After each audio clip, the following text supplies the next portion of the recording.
নমস্কার আদাব। আজও চলে আসলাম বড় একটা ভিডিও নিয়ে। তো দেখতে পাচ্ছেন রৌ মাছটা একেবারে টাটকা, এটাকে আমি কেটে নিচ্ছি, তুলিয়ে নিলাম। আসলে খুব ভালো লাগলো এই টাটকা মাছটা দেখে, তাই আপনাকে ভিডিও তৈরি করে ফেলি। তো মাছটাকে আমি কেটে নিয়েছি। এখন হলুদ মরিচ লবণ দিয়ে মাছগুলো মেখে নিব, তার সাথে মুখি দিয়ে রান্না করব পাতলা ঝোল।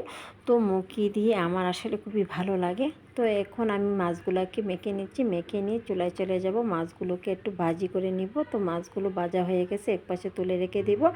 এখন আমি চুলায় চলে যাচ্ছি আবার।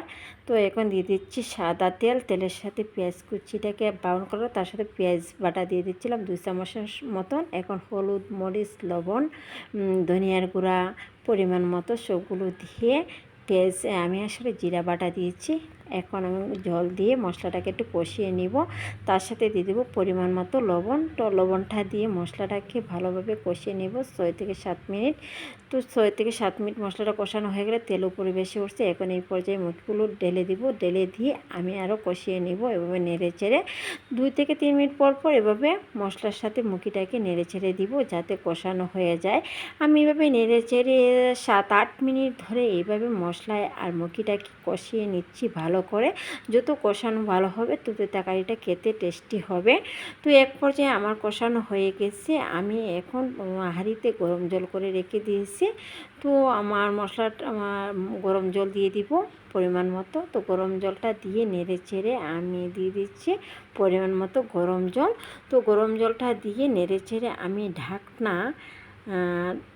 ঢাকনা দিয়ে 25 থেকে 30 মিনিট রান্না করে নিব।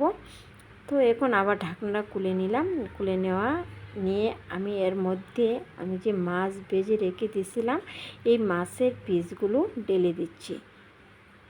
তো মাছের পিসগুলো দিয়ে একটু নেড়ে চেড়ে আমি আরও 5 থেকে 6 মিনিট এভাবে রান্না করে নিব।